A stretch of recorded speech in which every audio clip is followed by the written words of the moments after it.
नमस्कार। आज मंगलवार है, भगवान हनुमान जी का दिन है। मंगल भवन अमंगलहारी, द्रवहु सुदशरथ अजर बिहारी। जो भगवान हनुमान जी को सच्चे मन से याद करता है उसकी मनोकामना जरूर पूरी होती है, क्योंकि कलयुग में कहा जाता है कि भगवान हनुमान जी का ही अस्तित्व है। इस धरती पर भगवान हनुमान विराजमान हैं। इसलिए आप हनुमान जी की सच्चे मन से भक्ति कीजिए और इसी प्रार्थना और उम्मीद के साथ में कि भगवान हनुमान जी आप सब पर, आपके परिवारों में मंगल ही मंगल करे। रोहित शर्मा दिल से रोहित चैनल में मेरे प्यारे प्यारे श्रोताओं का अभिनंदन करता हूं, स्वागत करता हूं। दोस्तों, अब किसका मंगल होगा और किसका अमंगल, मैं अमंगल की प्रार्थना तो बिल्कुल भी नहीं करूंगा। जो चाहे मेरे दुश्मन हो और चाहे आपके भी कोई दुश्मन हो, तो अमंगल की प्रार्थना आप किसी के लिए कभी भी मत करना। इसलिए राजस्थान विधानसभा उपचुनाव में किसका मंगल होगा इसका पता तो 23 नवंबर को चलेगा, जब चुनाव के नतीजे आएंगे। लेकिन कल मतदान का दिन है और आप ज़्यादा से ज़्यादा मतदान करना, और मतदान उसी शख्स को करना जो आपके बीच में रहे, जो आपके लिए हमेशा संघर्ष करे, जो आपके लिए शासन, प्रशासन, पुलिस से भिड़ने के लिए हमेशा तत्पर रहता है, जो जातिगत भेदभाव नहीं करता। आपको उसे वोट करना है और ज़्यादा से ज़्यादा आपको वोट करना है दोस्तों। लेकिन इससे पहले अब एक चर्चा ज़बरदस्त तरीके से राजस्थान के राजनीतिक गलियारों में हो रही है कि जिस तरह से सचिन पायलट, क्योंकि देवली उनियारा, लोग कहते हैं कि दौसा हॉट सीट है, खींवसर हॉट सीट है, झुंझुनू हॉट सीट है, लेकिन देवली उनियारा भी काफ़ी हॉट सीट है। आप सबको पता है कि इस सीट से सचिन पायलट का सीधा कनेक्शन है। और सचिन पायलट अभी 2 दिन पहले जिस तरह से आए थे और उन्होंने जिस तरह का वहाँ भाषण दिया, हालांकि दौसा जैसा नज़ारा वो देवली उनियारा में कायम नहीं कर सके। दौसा में उन्होंने करीबन 2 दर्जन जनसभाओं को आयोजित करके डीसी बेरवा के पक्ष में माहौल बनाने का उन्होंने ज़रूर प्रयास किया था।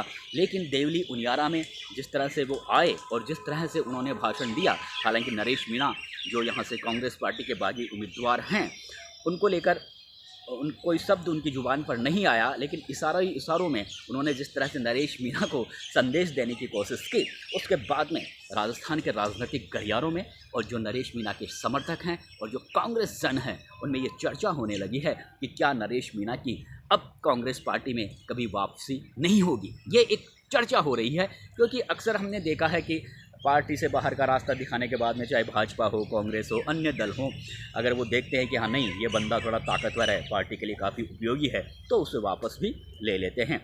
अब कहा यह जा रहा है कि नरेश मीणा की पोजीशन काफ़ी मजबूत है वहाँ पर। जिस तरह से उनका माहौल क्रिएट हुआ है, जिस तरह से उनका रोड शो काफ़ी ऐतिहासिक रहा है, उसके बाद में कहा जा रहा है कि नरेश मीणा काफ़ी आगे हैं। अब ये चुनाव के नतीजे बताएंगे कि वो कितना आगे हैं, कितना पीछे हैं, कौन से नंबर पर रहेंगे मत हासिल करने में। लेकिन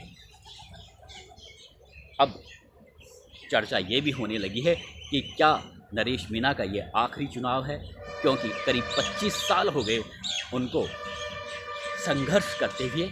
उनके अगर जन आंदोलनों पर थोड़ा मोटा गौर करें तो 25 साल हो गए उन्हें हाथ पैर मारते हुए कांग्रेस पार्टी के लिए।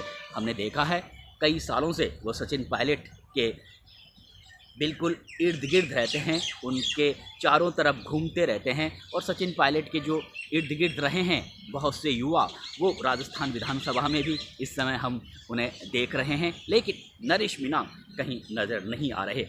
नरेश मीणा कहते भी हैं कि जब सचिन पायलट ने गहलोत सरकार के समय अजमेर से जयपुर तक पैदल यात्रा की थी, उनके साथ में बहुत से युवा नेता थे, वो बाद में गाड़ी में बैठ जाते थे, लेकिन वो तो पैदल चलकर उनके साथ साथ जयपुर तक पहुँचे। यानी वो हमेशा सचिन पायलट के सुख दुख में साथ रहे। लेकिन सचिन पायलट से जिस तरह की वो उम्मीद कर रहे थे, उस तरह का उन रेस्पॉन्स सचिन पायलट की ओर से नरेश मीणा को नहीं मिला। इसीलिए वो आज बागी चुनाव लड़ रहे हैं कांग्रेस पार्टी में। कहने वाले कहते हैं कि अगर सचिन पायलट मन से अगर नरेश मीणा को टिकट दिलवाने का प्रयास करते, तो कांग्रेस पार्टी में ऐसी कोई ताकत नहीं कि सचिन पायलट दौसा में, देवली उनियारा में जिसको टिकट देना चाहे और उसे टिकट नहीं मिले।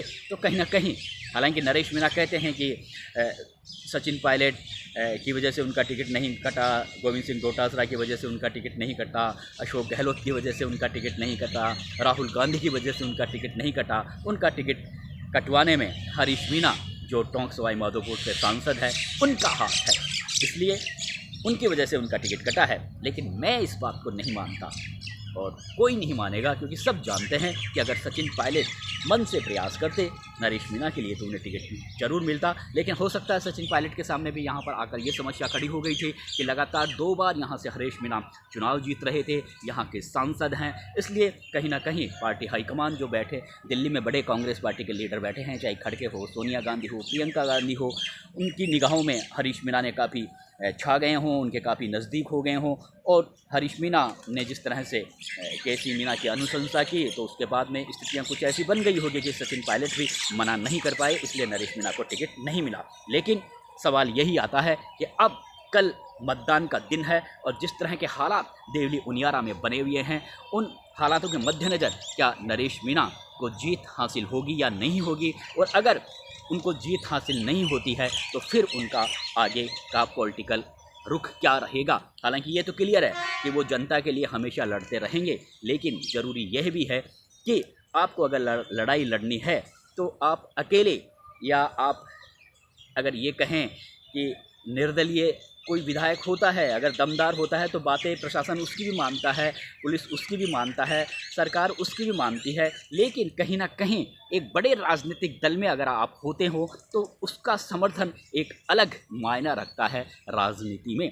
इसलिए देखने वाली बात यह होगी कि भारतीय जनता पार्टी में उनके जाने की कभी इच्छा है नहीं। भारतीय जनता पार्टी, वो कहते हैं कि भारतीय जनता पार्टी के नेता पहले भी उनसे संपर्क में थे, लेकिन उन्होंने क्योंकि भारतीय जनता पार्टी से उनकी विचारधारा नहीं मिलती है, कांग्रेस पार्टी से ही उनकी विचारधारा मिलती है। बड़े बड़े नेता, चाहे वो राजेश पायलट रहे हों और जो तमाम बड़े बड़े नेता हैं, उन्हीं का अनुसरण करके वो आगे बढ़ रहे हैं और वो कांग्रेस पार्टी को दिल से चाहते हैं, ये उनकी भावनाएं हैं। इसीलिए उन्होंने तमाम जो कांग्रेस पार्टी के बड़े नेता हैं उनके खिलाफ अपने चुनावी भाषण में उन्होंने कभी भी किसी भी तरह का टिकट नहीं मिलने के बाद में भी गलत उनके शब्द नहीं निकले, यानी जुबानी तीर उनके जुबान से नहीं निकले। कहने का मतलब वो कांग्रेस पार्टी के जो बड़े लीडर हैं उनका सम्मान वो अभी भी करते हैं। तो उन्हें बस जो मन में शिकायत है, जो गिला है, वो हरीश मीणा को लेकर ही है।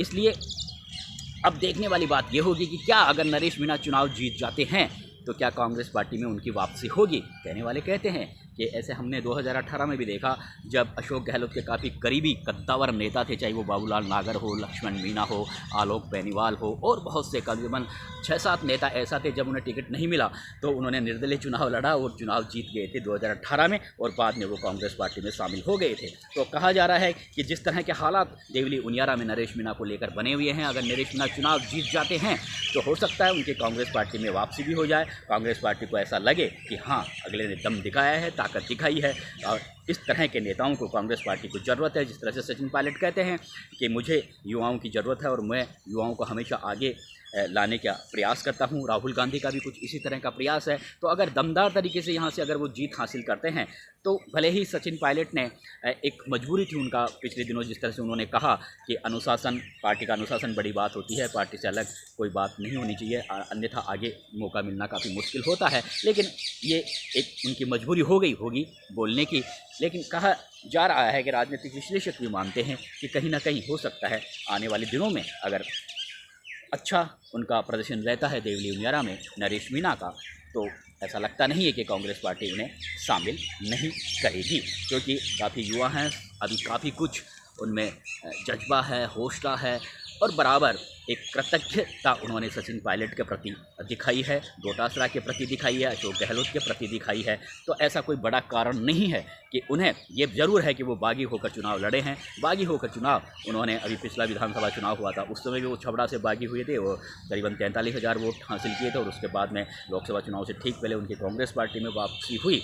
तो अभी भी उनकी वापसी की संभावनाएं हैं, संभावनाएं ख़त्म नहीं हुई है। और हो सकता है सचिन पायलट के दिल में जिस तरह की एक हल्की सी दूरियां नरेश मीणा को लेकर आई हों, वाजिब सी बात है कि क्योंकि कांग्रेस पार्टी के वो काफ़ी बड़े लीडर हैं और कांग्रेस पार्टी से बगावत करके कोई चुनाव लड़ता है तो मन से वो कोई ऐसी बात नहीं कह सकते कि नरेश मीणा को उनके दिल में है। मन से कैसे कह सकते हैं, सार्वजनिक रूप से ऐसी बातें नहीं कर सकते, लेकिन वो जानते हैं कि नरेश मीणा उनके लिए काफ़ी कुछ मायना रखता है आने वाले दिनों में। इसलिए हो सकता है वो नरेश मीणा को लेकर आने वाले दिनों में, जब अगर नरेश मीणा अगर चुनाव जीत जाते हैं तब भी उनकी संभावनाएं हैं कांग्रेस पार्टी में, और चुनाव नहीं जीतते हैं, अगर उनका प्रदर्शन अच्छा रहता है तब भी काफ़ी कुछ संभावनाएं हैं कांग्रेस पार्टी में शामिल होने की। लेकिन बड़ी बात यह है कि जिस तरह से 25 सालों से उनका संघर्ष रहा है कांग्रेस पार्टी में समझ लीजिए, या फिर जनता के हितों को लेकर जिस तरह से वो लड़ाई लड़ते हैं, और उस लड़ाई का अब परिणाम क्या होगा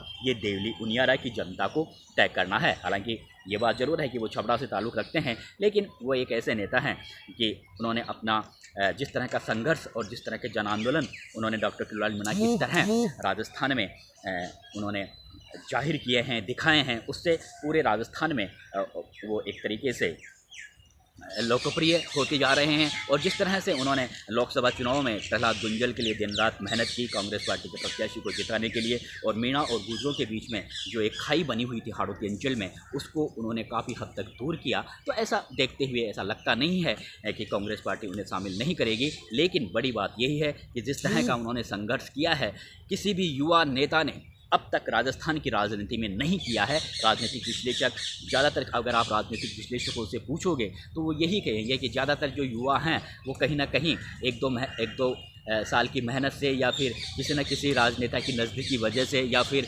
और बहुत से कारणों की वजह से उन्होंने टिकट हासिल कर लिया, विधायक बन गए। लेकिन नरेश मीणा ने जिस तरह से जन आंदोलनों की वजह से वो लगातार कांग्रेस पार्टी से टिकट मांग रहे थे, कांग्रेस पार्टी ने उन्हें टिकट देना वाजिब नहीं समझा।